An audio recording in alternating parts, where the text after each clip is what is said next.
Hello. Hi, everyone. Thank you so much for joining us.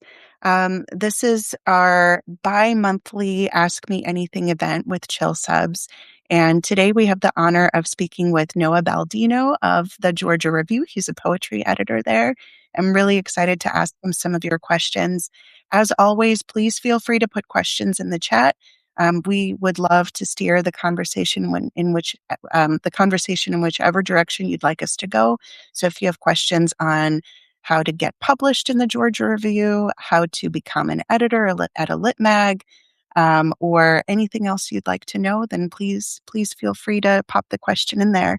And some of you asked a question when you registered for the event, so we're going to definitely get to those and start there. And I'm really excited to talk to Noah. Noah is a poetry and reviews editor at the Georgia Review, a trans writer from the Midwest. His poems have appeared in Poetry, the American Poetry Review, Poem a Day, New England Review, Poetry Daily, the Yale Review, and elsewhere. A graduate of Knox College Creative Writing Program, Noah has also received support from Breadloaf, Poetry Foundation, Purdue University, the University of Arizona Poetry Center, and the Stadler Center for Poetry and Literary Arts, where he was both a 2015 Bucknell Seminar for Undergraduate Poets Fellow and a 2019-2020 Stadler Fellow, a 2021 to 2023 Reader for Poetry. He currently lives in Athens, Georgia. Welcome, Noah. Hey there. Hey, thank you Thanks so for having me. much. Yeah. Yeah. So I want to ask you a couple questions about how you came to work at the Georgia Review. Some lit mags are staffed by students or professors, and other lit mags do things different ways. So can you tell us a little bit about how you became an editor? Mhm. Yeah. I think my editorial journey began, um, I guess professionally in my MFA program. I worked for Sycamore Review as the poetry editor. And I think back then I didn't, it was like a student run magazine, like many are, and there weren't really a lot of like rules. And I didn't realize at the time that typically in poetry magazines, editors don't ask for revisions. And but I was constantly saying, "Oh, I love this piece. Would you want to revise it?" And working on poems with people, and didn't know until years later that that is unusual. And I think I developed a lot of like really meaningful relationships from doing that like actual editorial developmental work alongside the kind of curatorial work that involves editing as well. And yeah, I just found that I really, really loved being a kind of scout um, in the submission queue and finding things that I thought were meaningful and then working with people on that. And so after my MFA, I applied for the Stadler Fellowship at Bucknell University, and I got to work on West Branch, um, a similar position of reading in a queue, reading tons of submissions and finding things that I loved. And like the literary world is so small, especially in poetry. And so, people that had submitted to Sycamore Review then were submitting to West Branch, whether they had been accepted or not. The same names kind of come up. And even if you don't ever have a personal relationship to someone, if you stay in the literary magazine world, you as a reader, it's a really interesting way to see people's work develop across their life. So, like even now at Georgia Review, there will be like a name I'll see and be like, oh, I remember reading this work in Sycamore Review a decade ago. What are they up to now? Um, I might be getting off track a little bit. But I think at West Branch, similar to Sycamore Review, my my focus had always been on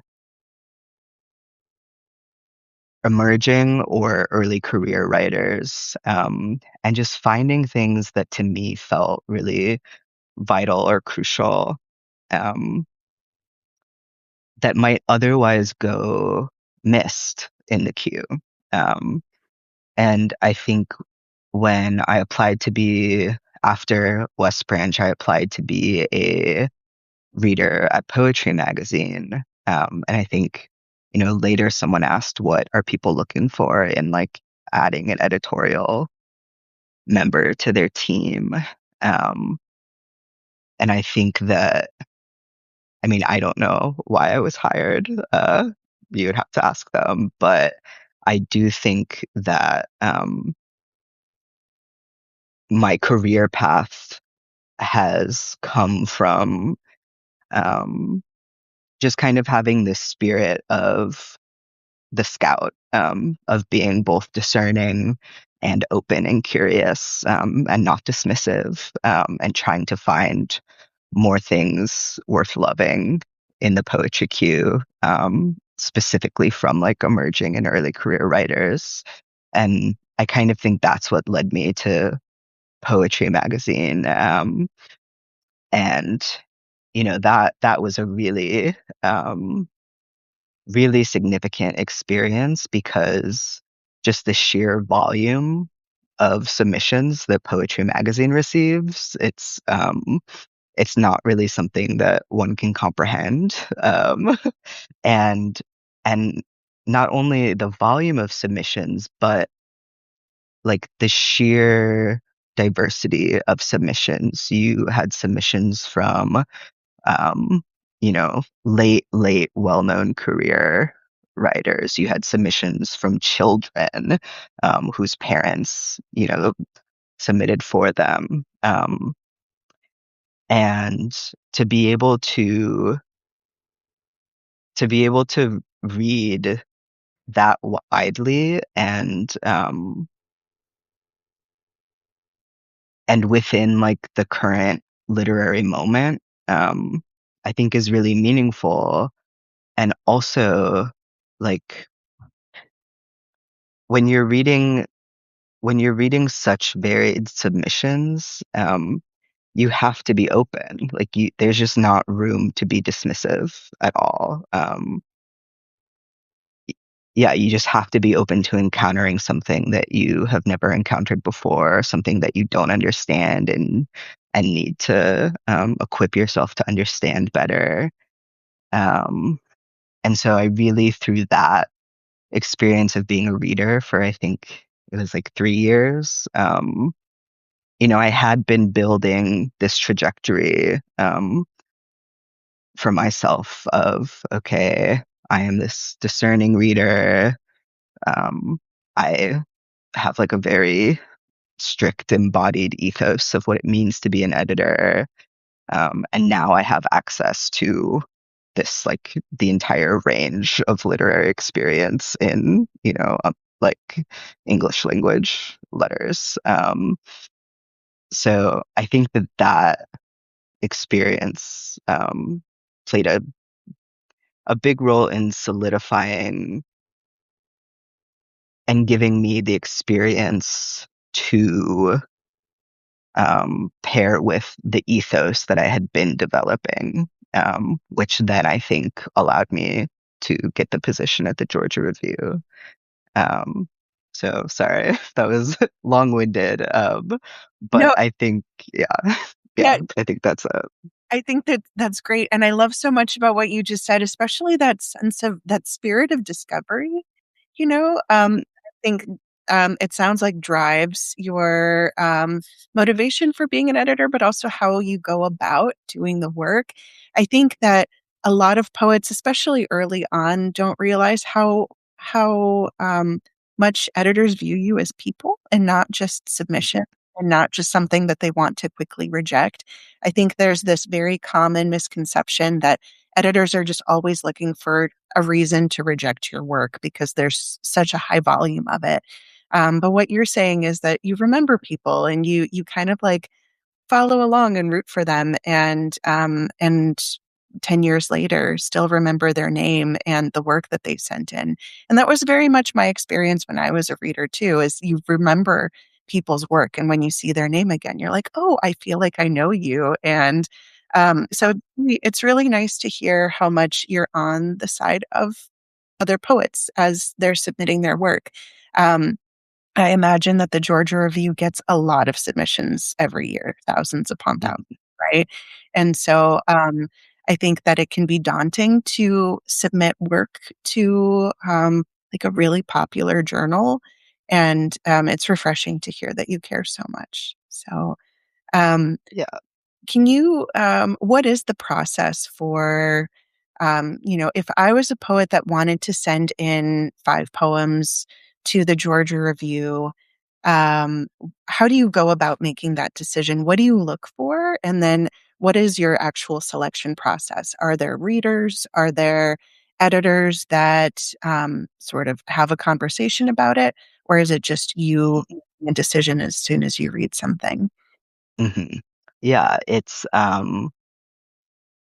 not just me, but I will say that we do not have readers. We're an entirely salaried staff, and that's part of why our response time is so long, because we're a small staff that is reading everything. We do have two graduate readers, who are also paid, uh, and but it's not that kind of like vertical hierarchy necessarily. I am also reading in the queue, and reading a larger volume than the graduate editors, but they supplement that reading. Um, and then when something is of interest, it gets passed up to our acquisition team.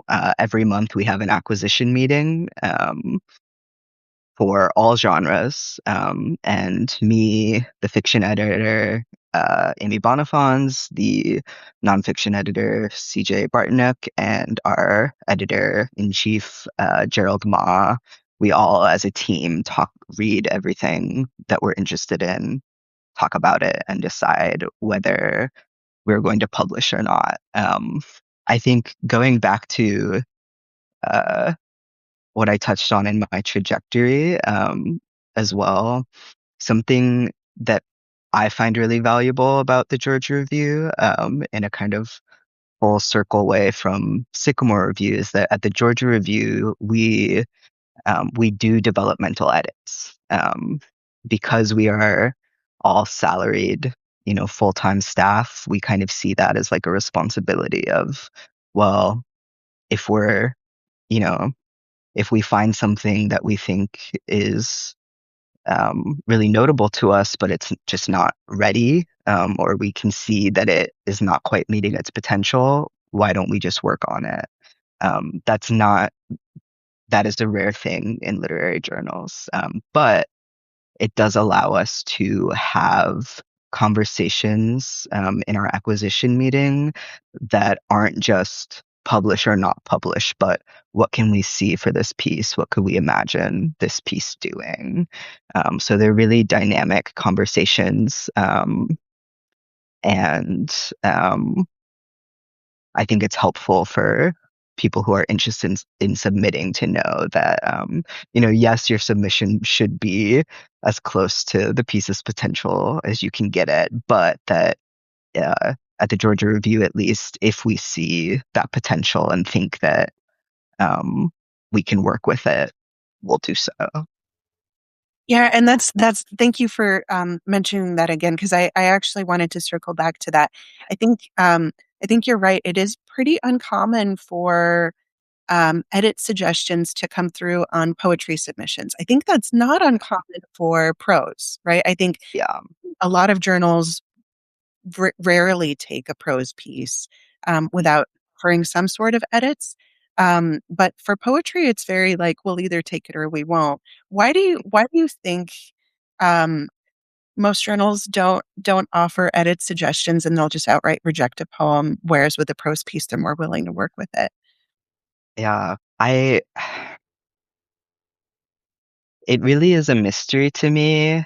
It has always felt odd to me. I've always kind of thought of it as just like a system problem of just like, the amount of time that it takes to develop a piece, paired with, the limitations on, you know, like most poetry editors aren't salaried, aren't being paid, or being paid very little. But I also think that poets might be a little bit more resistant uh, to that kind of revision suggestions, unless it's really light. That's what I. That's kind of what the literary culture tells us. But I'll say that I think part of what I find refreshing about getting to do developmental editing is that if you can if you can match if you and the writer can match the spirit of openness and know that you're here to work on the piece and to do what the piece needs, and if I as an editor can take the time to understand the piece on its own terms, as well as the writer does, then I find that like in my developmental editing, or we call it editorial exchange at the Georgia Review, I found that people aren't as precious, or poets aren't as precious as I've been told. And so, yeah, I think the the naivete that I had at the Sycamore Review of being like, oh well, why wouldn't we revise it? Kind of fell away in other journals, but has now returned once more. So, yeah, I think that uh, more journals should do developmental editing because it's just good for literature, I think. But I think so too, and I think most poets that I know would love feedback from an editor on how to take their piece to the next level. I think sometimes it can be so hard to do that for your own work, and it's so much more obvious in someone else's piece what isn't working. There's like this blindness that's yeah, happens toward our own work, and so I think a lot of poets would be open to that. However, I could see how with a poem, just one line will completely change the register of the piece. And if you yeah, add or omit it, it's like the whole thing can unravel. So I think that it's yeah. probably I could see how it could be more precious. So there was a question that someone wrote when they registered for this event, asking, should poets write for the magazines or just write good poems? And I think that's such an interesting question. What do you think? Um, I think I think just write good poems. I think that a poet should, yeah, just write the best poems that you can and write the poems that are going to change your life. And like I just think if you're submitting a poem to me and I can tell that you're writing it for me, it's going to lack the like emotional integrity and honesty that poetry requires. And and I think ultimately like a literary magazine is just it's just weather. It's going to pass, it's going to change. It's not stable in the history of literature. It's the poem that is the stable thing. And so it's the idea that you would like, try to write for the Georgia Review or try to write for Poetry Magazine when, in 5 years, who knows what that will mean. Um, I think yeah, I guess I just think that you write poems to change your life, and to experience transformation of some kind, and that has nothing to do with a reader, even, let alone an editor. Um, so, um, That reminds me of there's a saying in visual art that you cannot make bad art on purpose. Like if you set out trying to make bad art, it doesn't work.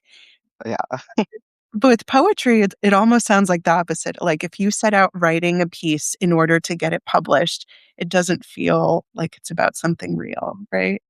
yeah, yeah. Like if you're like, I'm gonna write my New Yorker poem, like, I mean, it's like, okay, maybe you do that and then it gets published. Like if you're being like actually honest with yourself, how do you feel about that? Like what is the meaningfulness of that accomplishment if like you haven't? Yeah, it just seems antithetical to what poetry is for to me. Yeah. So yeah, I don't have a lot of well, maybe I do have a lot of tenants, but maybe that's a tenant. Don't write for magazines, just write for yourself. That's sort of the paradox, right? Is if you don't worry about getting published, you'll write something good enough that it'll be publishable. Yeah. We talk a lot about voice, right? Because you probably read thousands of poems per month, even, right? And um, what do you think makes a poem really stand out as something that you want to publish in the Georgia Review rather than just a poem that's good? Yeah, I think to me, like when I'm, going through any queue, the two I think there are two things that I'm kind of stopped by. One is what I think the poet Paul Tran used this phrase once, the formal imperative. And the formal imperative is just this idea that whatever form the poem takes has some kind of psychological, emotional, political, personal, but able to be discerned um, reason that, the poem could not be written in any other way. Um, and and to clarify, that does not mean looking for something that announces itself as a form. It just means being able to clearly see that the shape or form that a poem is engaging with is acting in tension or in alignment or doing something with the content. Um, so that's one thing. And then I think the other thing that kind of has become even more important to me, especially in my focus on emerging and emerging marginalized writers, is trusting the reader. Um, I wrote about this a little bit in my one of my Chill Subs letters about a poem by Jim Whiteside. But I think to me, um, I am really drawn to work that does not make its context its content. So, and that can happen in a lot of ways, but like for example, um, like I'm a trans poet. I can write a poem in which the content is entirely, whatever trans means. And that could be a great poem and a meaningful poem. But I could also keep that kind of as a context of the poem and then see, okay, if I'm not making that context the entire content of the poem, where else does the poem get to go? And I think that that has a lot to do with trusting the reader as well. And it also is, you know, kind of political, literary landscape stuff. But I think that a large part of it is just trusting the reader that you don't have to say or announce everything. And then what you aren't announcing gives you an opportunity in the poem to go places that you wouldn't have anticipated and to make actual discoveries. Um, both both Carl Phillips and Louise Glick have said this, and so I never know who initially said it. But this idea that poetry does not transcribe experience, it transforms experience. And so what stops me in a submission is when I have the feeling that some kind of experience, some kind of context is not just a transcription, like not just transcribing what happened, not just transcribing a context, but some kind of transformation, some kind of emotional depth that is a discovery is happening. Um, and I think if you're not if you're not an editor, those might seem elusive and highly subjective of like, well, how do you know that transformation's not happening? Uh, you just do. Like when you've been an editor for a long time, you just do. I can look at a piece, and I feel like that's a lot of where developmental editing comes in, is that I can see a piece that is reaching for something and then turning away from it or evading it. And there's like, there'll be like a line that that could be a line in anyone's poem. It's like, oh, this is the moment where you're supposed to be transforming and you're not. And I know that you're not being honest with yourself here. And so how do we, get you there? Yeah, I guess a lot of like being a certain kind of editor is kind of learning to tell when people aren't being honest with themselves in their writing.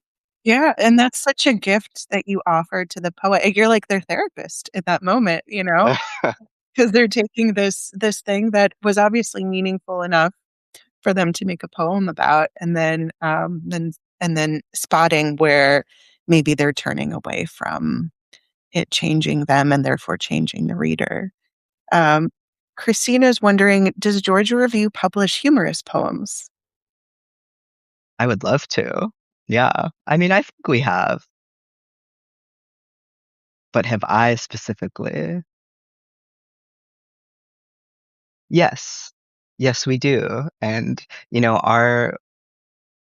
our calendar is like a year out. Um, And so the things, I've been in the role for a year. And so eventually things that I have published will begin appearing in the magazine. But I can think of several things that are humorous, that that are forthcoming, but I don't know if I'm allowed to say what they are. Sorry. Well, it's not against our rule. But if so, it sounds like maybe you don't get a lot of humorous submissions, though, just from that pause. Like, do you think it's pretty No. less common for poems to be funny than they are scary or sad or sentimental? Or what do you get the least of that you would like to see more Mm. more in your submissions? I do think my, I haven't really thought about it before, so I'm gonna have to think more about it. But my impulse is to say that it's not so much that we get things that are funny, as we get things that are ironic, Mhm. and thus maybe humorous in some way, or we get things that are playful and thus humorous in some way. But like funny haha, I think it's hard to do in a poem. Um, but not impossible. I think of like Natalie Shapiro, deeply funny poet. But yeah, comedy and poetry is elusive. There are also like like I think Louise Glick was hilarious. I think like there are really funny moments throughout. I think any poet that is being incredibly serious, to be deeply, incredibly serious amidst the specter of death is ridiculous, just necessarily. And so, yeah, that's an interesting question that I'm not really answering because I would have to think about it much more. Yeah. Um, It sounds like yeah, people sent in funny poetry, it would really stand out. So for all yeah, you home that are funny or maybe just want to give it a shot, send some to Noah. We have a couple. yeah, So Matthew Olsman is funny. I that thought actually that yeah, true. when you were just talking about it, but it is so right. Hmm. So hard to write humorous poems from Cecile. And then Karen has a comment. She says, "Thank you for mentioning the reader. My most serious writing lesson was when I had comments that weren't exactly what I had intended about the story. Then I became excited, realizing the best part of writing is knowing that any given piece will mean something different to every reader. Totally transformed how I felt about my writing." Yeah, Yeah. yeah, that's true. What so what I'm curious about form. So form, a lot of people will say poetry is intention on the page, right? A good poem, everything is intentional and form is a part of that. Are there any forms that you really love? Obviously, they should match the content of the poem, but what Hmm. kind of forms do you enjoy? Mm, well, I guess I would say that I, there was a question that was sent in earlier about like, does form impact your selection process? And I would say that I am beholden to forms or wait, I'm beholden to I'm not beholden to forms, but I'm beholden to form, to the idea of form. Um, I For me as an editor, and I think that this is part of like editorial discernment, I am never going to be seduced by something flashy. If you send me like a high bun, that doesn't mean anything to me unless I can see the formal imperative. If you send me an abecedarian, it doesn't matter to me unless I can see the formal imperative. And so I think your question is a tricky one because there isn't a form I love, but I love form.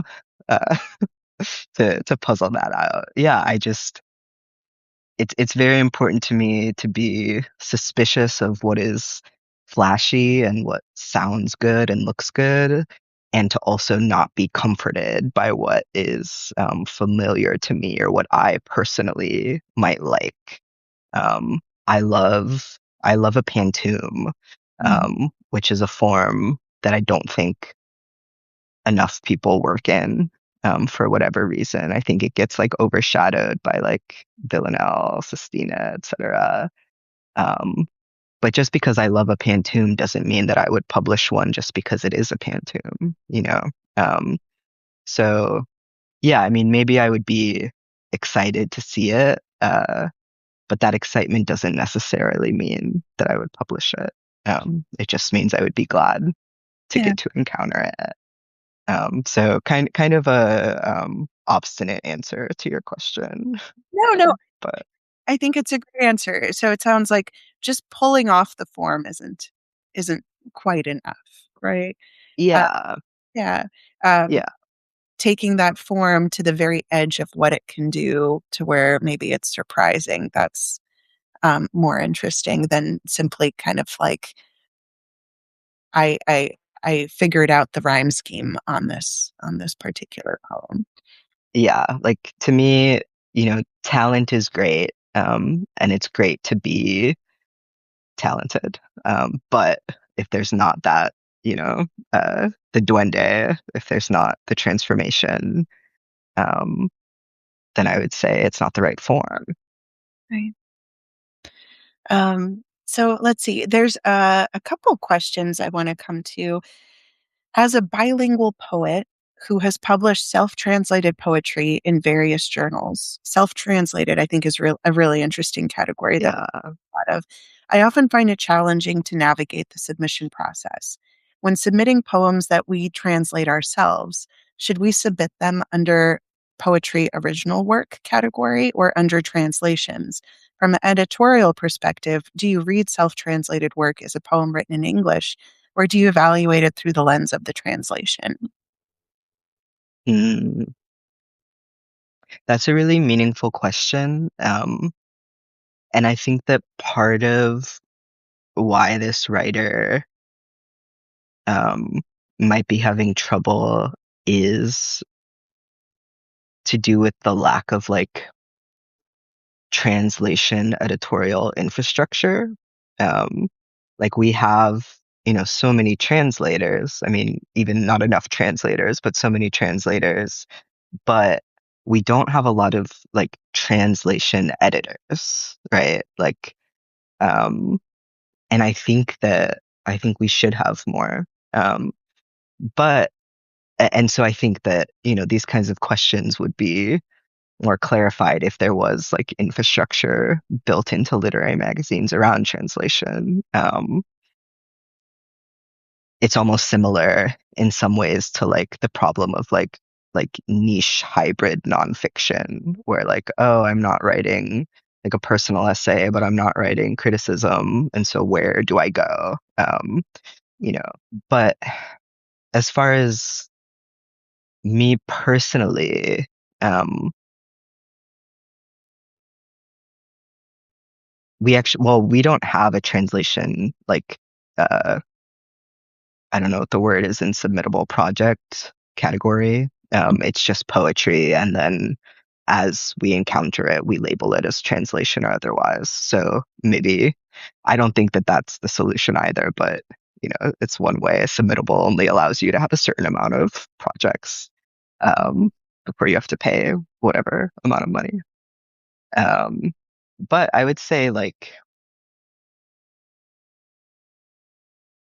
I don't know. I guess to me it feels like personal to the writer of like are is it important to you? Is the act of translation, especially self-translation, important to you and in what way? Um, I would be excited to publish both, language versions and to think about um, like what was that process of self-translation and what kind of decisions were made. Um, but it might be to the translator that just the English version is the one that is important to them. Yeah. Um, it, I think it depends, but I think there were a lot of questions about cover letter. And I think that's the kind of thing that it would be like really important to put in a cover letter. That specific context that I think really would enrich the submission of this is self-translated. This is my orientation to the act of translating myself or translating in general. I think as far as cover letters go, that is the kind of like crucial information that can help give emotional access to the person who encounters it in the queue. Yeah. Yeah. I think there's so little is sort of talked about in the sort of more modern conversations around poetry and publishing. Translation is often this thing that's overlooked, and yet there's so much richness in between the cracks of languages. When you're bringing something from one, because the language that we think in very much dictates our how we shape the world, or how the world is shaped by the lens of our mind. And so I think very frequently when we talk about translation, it's about how to preserve the original intent of the writer and translate that feeling and that experience into a different language. And so the act of translation is like distilling the true essence of a poem. And talk about editing. it's almost like it's difficult to edit a poem in translation because then you're changing potentially the original intent of the Yeah. first poet that wrote it. And maybe there's an advantage to being both the original writer and the translator. If you're self-translating the work, then maybe it becomes um, more, there's not like some ethical line that's being crossed if the words are being changed so that the intent gets changed of the poem. Yeah. I mean, I think, yeah, it's hard. Like I have published translations in the Georgia Review, but I've never done developmental edits on them. But I did we have Georgia Review books and we're putting out I think in the fall maybe a book called Portalon by Daniela Dons, translated by Monica Castle. And I did do developmental edits for that book, and did work with the translator. And this is a living German poet, living translator. And it was a really meaningful process and I don't know German, but I had, my German dictionary, my Google Translate, and just combed through uh, the, I would like Google Translate the German original and then kind of just like side by side read the English and note parts of the English translation that just kind of like felt off. Mhm. There, there were very few, but there were a few moments where it was like, something felt off, and then I was able to look at the German and then figure out what word we were at and then look up that word in the dictionary and see, oh, like, well, this word has also these kind of connotations, or it has like an implication of texture to it that, you know, that you're not getting across here. So I do think there is room for developmental editing and translation, but that it just seems so daunting. To do for a literary magazine, whereas like a book, I think gives you a little bit more freedom. Um, and to your point about like moving between languages, and I mean, even you know, like just like the absolute loss to literature in English that it would be if we didn't have translation. Uh, but, like different languages have different syntaxes, and syntax is psychology. It is the movement of a mind. And so, what does it mean to, have, a syntax in Spanish that is like a really specific, like tonal, emotional, evocative movement of a mind, and try to embody that in English syntax that might not even be able to, you know, uh, ever meet the potential of what you know, um, or maybe that's not the right way to think about it. Maybe it's just a different potential. I think, yeah, I mean, there's so much translation theory out there and the history of translation that they're really just, I'm not equipped to, like, there should be translation editors, I think. But um,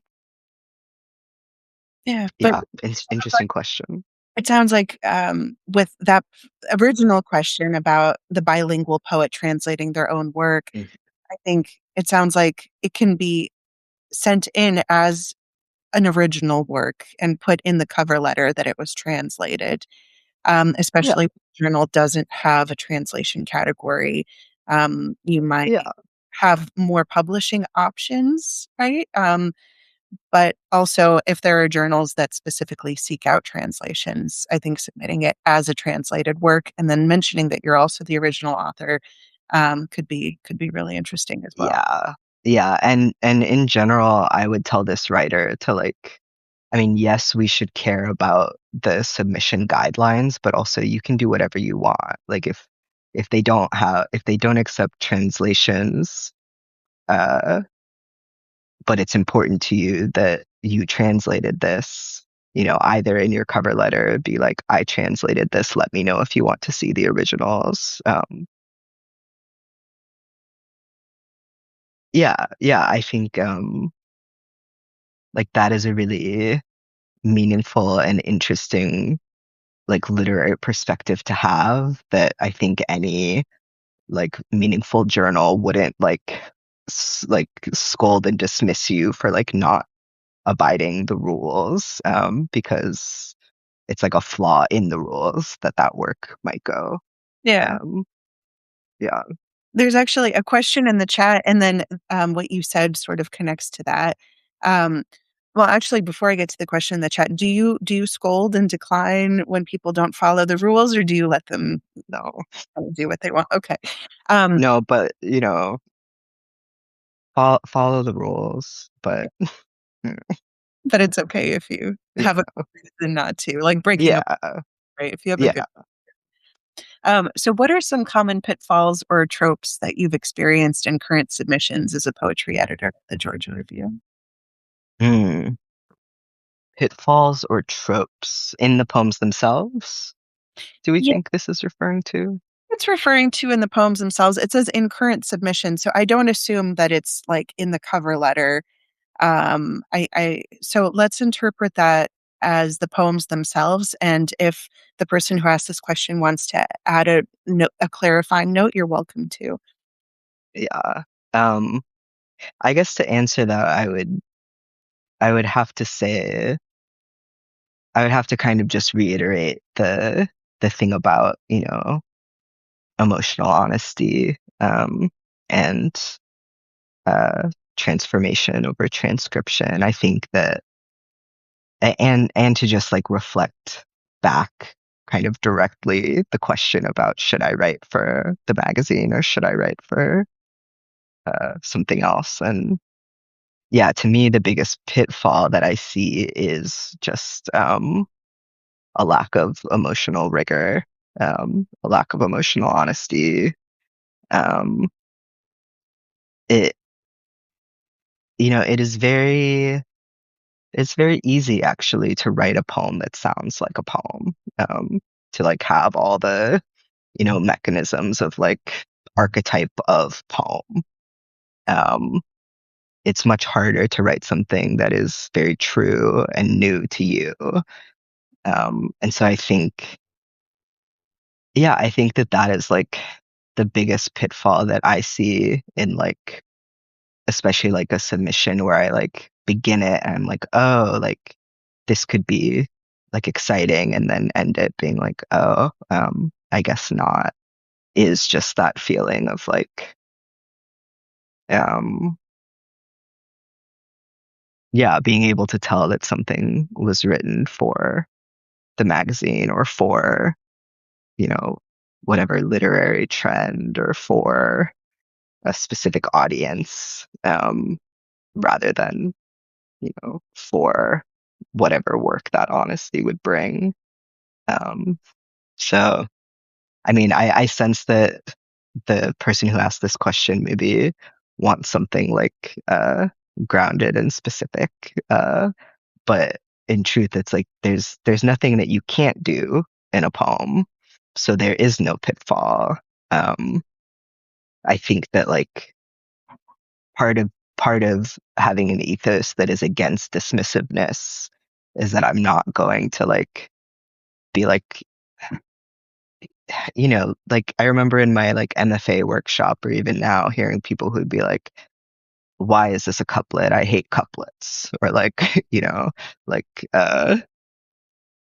you shouldn't have the word moon in a poem or whatever. But it's like, no, like you can do whatever you want in a poem. That's kind of the whole point. Um, so I just, yeah, I don't, yeah, I think that the pitfall is emotional and internal, and um, not anything like tangible on the page. Yeah, it sounds like I'm hearing as long as it's vulnerable, right? As long as it's willing to kind of pull the curtains open and not care who's looking, right? Mhm. That's maybe more interesting than what the poem is actually about, right?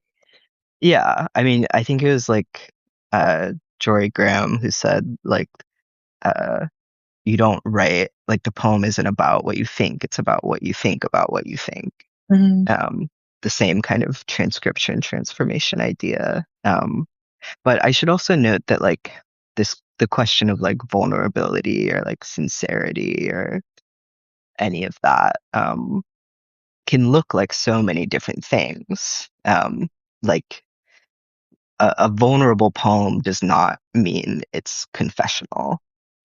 You can have like what seems like a deeply opaque language poem that is vulnerable and emotionally rigorous. Yeah, vulnerability takes many shapes, and I think that's also part of the role of an editor is to um, to widen what you can recognize as good so that when you encounter it in a submission, you recognize it. It's like in writing they say like the like luck is when preparation meets opportunity or something. And that's true for an editor too. Like if I'm not constantly expanding my idea of what can be good, or what kind of writing I have, access to, then when I see something great in the queue, I could it could pass me by because I wasn't prepared for that opportunity. Um, so yeah, I think I would really encourage writers to think about like what would honesty look like for me specifically? What what kind of form or shape would honesty take in my specific poems, and not anybody else's? Yeah. What you said about luck and opportunity reminded me of we were actually just talking about humor, and I'm trying to remember. It was a very famous person whose name slips my mind, but humor or comedy is tragedy plus time, right? Yeah, Yeah. yeah, There's some great comments in the chat.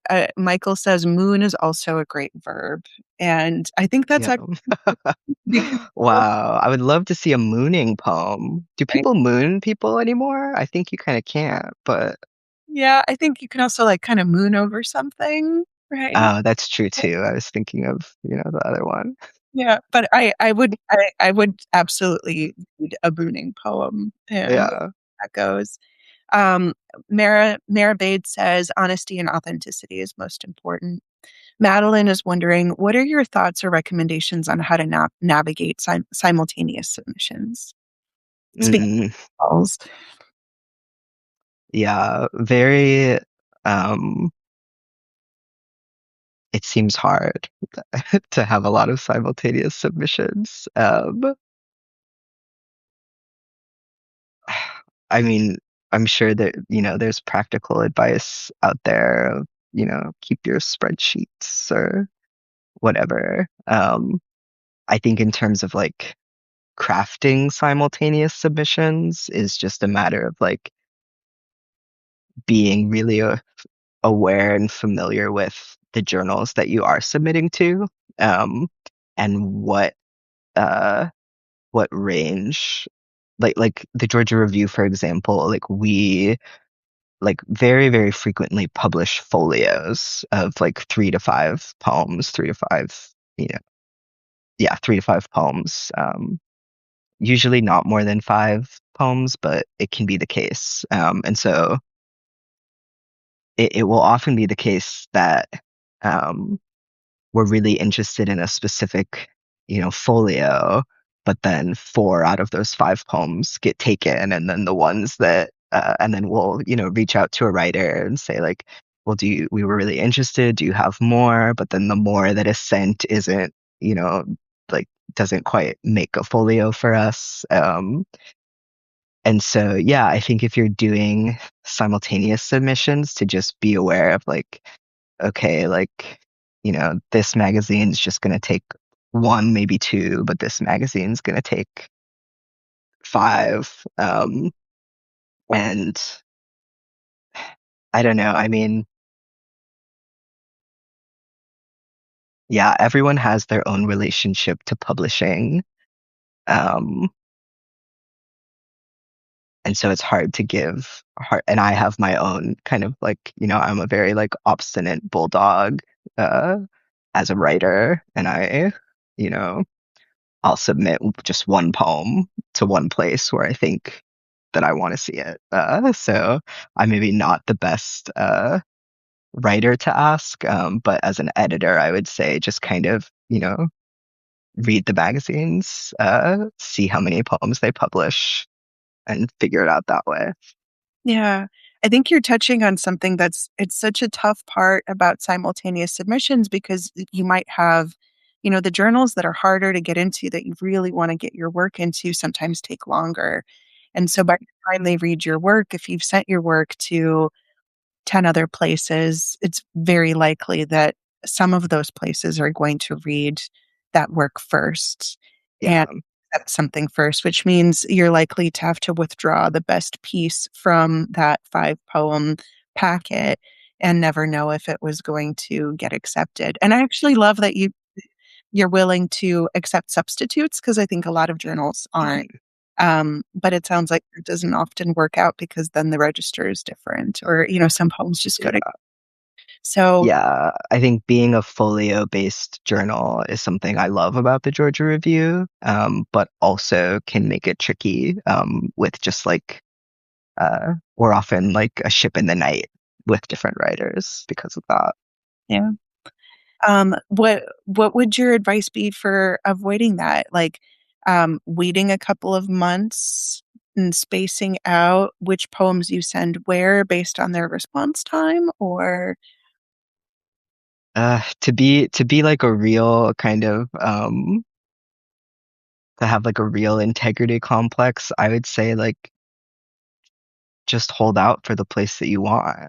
yeah, Like I guess to me as a writer, it's like I don't want to publish something and feel bad about it, Like I don't want, my like third my I don't want my plan C to publish something and then to be like, oh, this one that was meant for, whatever. I would rather just wait and see what happens. But I understand that like um publishing actively and consistently is very important um, for a lot of reasons. Um, I just personally have a resistance to ever feeling uh, anything less than like superbly enthusiastic about a publication. yeah, love that. I think the other danger is, um, if you're someone who is constantly tinkering with your work, I'm sure there are Yeah, tinkerers there who are just always editing, no matter, it might have already been published and you're still editing that poem. And yeah, time to read it, it might be such a different poem um, than what the latest version that the poet has in their house in their yeah, computer one that you've received. So yeah. if you if you accept a piece and someone says, "Hey, I've actually changed it a lot," Mm. are you willing to work with that? We are, yes, with the caveat that we might say, actually, we like the original better. Right? Um, and that would be like a conversation about the piece. It wouldn't be just like a declaration. But it can be the case that you revise what is good out of a poem. Yeah, Um, you know, but yeah, yeah, I have in many instances, reached out to a writer to say, hey, we're interested in bringing this to acquisition. And then the writer said, oh, I actually have revisions. And then we brought both the original and the revision to acquisition and talked about um, both. So, yeah. Let's see. So So Mara, about our submission conversation, says it's tough to navigate. My goal is just to write way more. So I guess, yeah, you just write new Yeah. ones, right? Yeah. It's accepted. And then she says, I try to send the same stuff to places with similar timing on acceptances. That's smart. Matt, yeah, Madeline says, honestly, the answer I expected. It's a gamble, and I agree with you that you have to be willing to accept the risks. And Mara also says, I love that you accept substitutes. I needed this talk years ago when I was not as confident in my work, but I think you have to work up that confidence in being okay with rejection.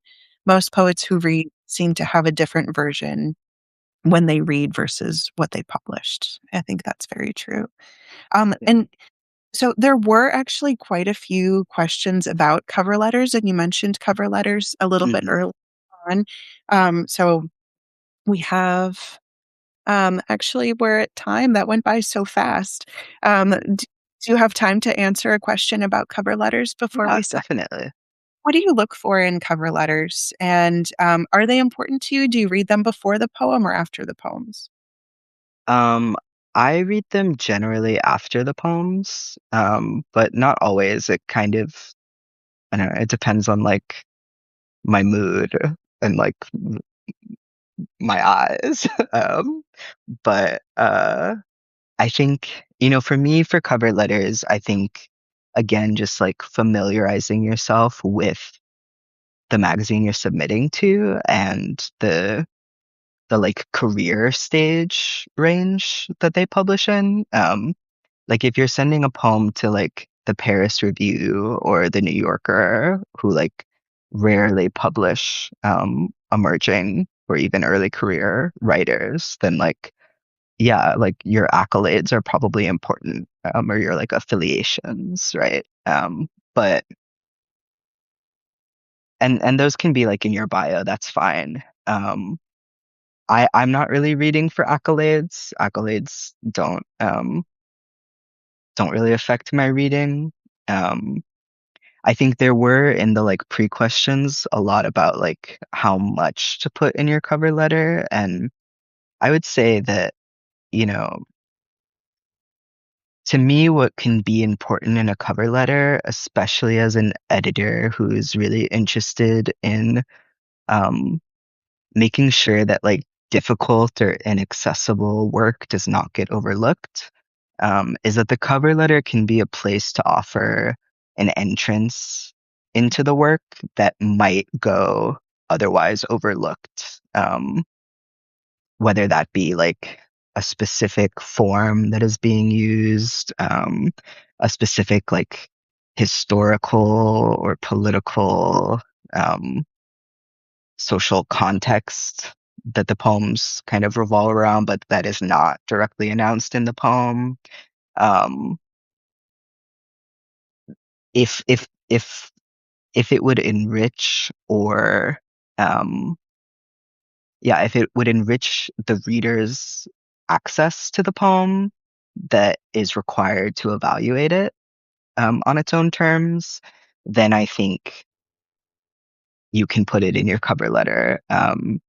But I don't think that a cover letter should be a place to like explain your poems or say what they're about necessarily.